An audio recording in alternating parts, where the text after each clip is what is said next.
Week 7 of the Scouting Report. Dave, we got to go a long way for some big games this week. Carthage Illini West, perennial powerhouse down in that part of the state. Pittsfield, long time ago powerhouse, 2 6-0s going at it. Yeah, now it's, I guess, technically Carthage Illini West. I guess they consolidated with some other teams. Yeah, 2 6-0 teams. Pittsfield hasn't been 6-0 for over 20 years, so there's a lot of excitement in Pike County. Illini West, they scored a really big win in a few weeks ago against Aledo, a couple state-ranked teams. Illini West now number 2, putting up big numbers. Yeah. The last couple games they've rung up 60 points. They still have that. It's kind of more of I think a double wing type offense, but still very much a running team. They're an all underclassmen backfield. I like Illini West in this one. I think if no other reason, they knocked off Aledo a few weeks ago in a battle of state-ranked teams.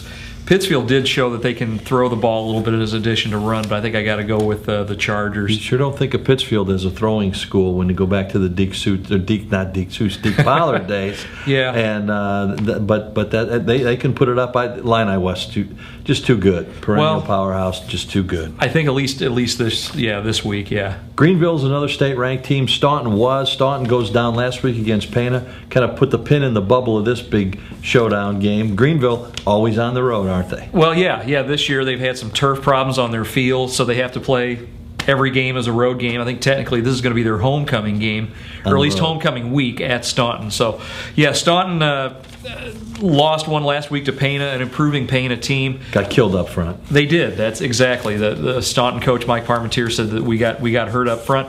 I don't know if Greenville's quite as big as Pana was, but I like Greenville. They lost a lot of guys from last year, but they've obviously replaced them.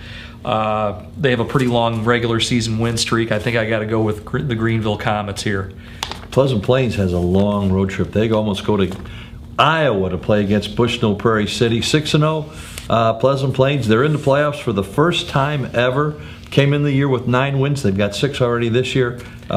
This is a big test for them going to Bushnell Prairie City. It is. Yeah, again, like you say, it's a long trip. The conference they're in, there's a lot of long trips for them. Plains keeps, I don't want to say proving people wrong, but people keep saying, well, sooner or later, they're going to get knocked off. I don't know. Bushnell Prairie City, a good running team. Last week they won kind of a shootout against Athens in a high-scoring game. Bushnell, their only 2 losses were to Pittsfield and I believe to Carthage. Yep. So 2 outstanding teams. Again, maybe it's just missed the home field advantage. I'm going to go with Bushnell Prairie City in this one. Maybe just a little stronger schedule than Plains, but it should be a good game.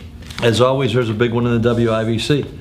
Calhoun and Greenfield this time. And Calhoun, kind of a school that fell off the map a little bit. An uncharacteristic bad season last year, winless, but they're back at it now, and Greenfield's going to be tested. Dan Bowman's team at home. Right, exactly. Calhoun went winless last year for the first time in ages. This year, they knew they were going to be improved. They're 4-2 right now. They still have an outside shot. If they could knock off Greenfield, the WIVC South could end up in co-champions, I guess. Greenfield suffered maybe a key loss. Kyle Barrow, one of their top running backs, suffered a knee injury last week. They do have T.J. Bullion, the transfer from Carlinville. Thanks to that co-op with Palmyra Northwestern. Right, exactly. That helps them quite a bit. Even though Calhoun has improved quite a bit, I think Greenfield has enough depth to make up for the loss of Kyle Barrow this week, and they are playing at Fleur-de-Lis Field, where the Tigers are always pretty tough. So I think I'll go with the home team in that one. Don Borgini has another homecoming game. Carlinville and Gillespie.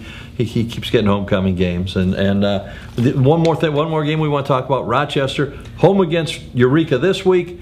The big showdown with Bloomington Central Catholic next week. That's the Scouting Report for this week. Week 7. 2 more to go. We'll be back with more area high school football next week. Stay tuned.